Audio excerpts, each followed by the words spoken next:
Something big is quietly happening in Britain's countryside, and most people aren't paying attention yet.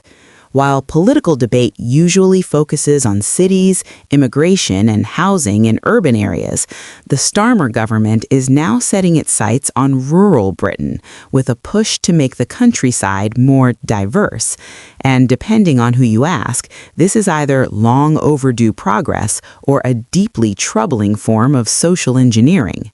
Welcome to Power and Policy UK, where we look past talking points and into the policies, interests and power shaping modern Britain.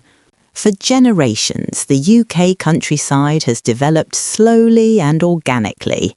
Small villages, farming communities and market towns were shaped by geography, local economies and family ties that go back centuries. That didn't make them better or worse than cities, just different. But under the current government, that difference itself is increasingly being framed as a problem. Ministers and policy advisors argue that rural areas should reflect modern Britain. On the surface, that sounds reasonable, but when you unpack what it means in practice, it raises serious questions. Who defines what modern Britain looks like? And why is demographic balance now something the state feels entitled to correct? Housing policy is where this shift becomes real. Planning rules are being relaxed, new developments are being pushed through, and affordability schemes are being tied to broader diversity goals. Critics say local residents are being sidelined in the process. Villages with limited transport, overstretched GP surgeries and struggling schools are suddenly expected to absorb major changes, not because locals asked for them, but because policymakers decided it was socially desirable. Supporters argue this will revive rural areas. They point to aging populations, labor shortages, and empty high streets. The idea is that demographic change will bring economic energy, new workers, and cultural vibrancy. But opponents say this logic skips an important step. Economic decline, they argue, should be addressed directly, not used as justification for reshaping communities from the top down. Culture is where emotions really flare. Rural life often depends on shared norms, trust, and informal social bonds. When change happens gradually, communities adapt.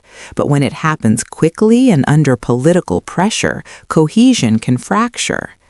Critics worry that diversity has become an end in itself, while integration, shared values, and community consent are treated as secondary concerns or ignored entirely. There's also a growing sense of resentment.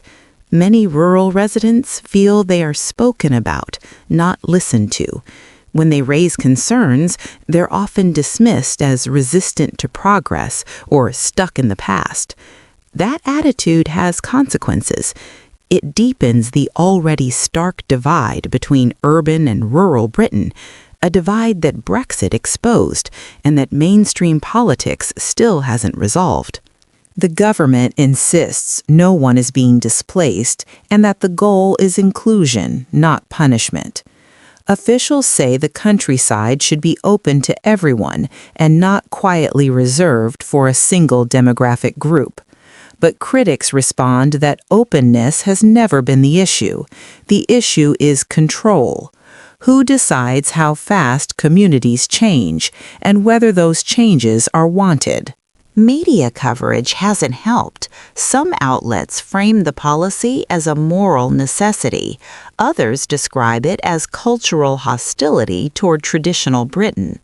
The language used is powerful, and it shapes how people interpret what's happening. Inclusion to one person sounds like erasure to another. Public opinion reflects this split. Urban voters tend to support the idea in theory. Rural voters are far more skeptical. Many see this as another example of a political class that understands cities but treats the countryside as a blank canvas, somewhere policies can be tested without serious pushback. What makes this debate so important is that it's not really about housing or planning rules, it's about identity. Is Britain a collection of distinct places shaped by history, or a single national project constantly redesigned to fit the politics of the moment? And when those two ideas clash, which one wins? As these policies move from announcements to real-world impact, the consequences will become harder to ignore.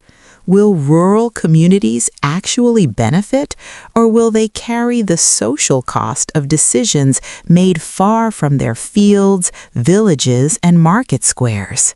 One thing is certain, the UK countryside is no longer politically invisible. Under the Starmer government, it has become a front line in a much larger cultural debate, one that could define the future of Britain itself. If you found this breakdown useful, let me know your thoughts in the comments, and consider subscribing for more deep dives into stories the mainstream conversation often misses.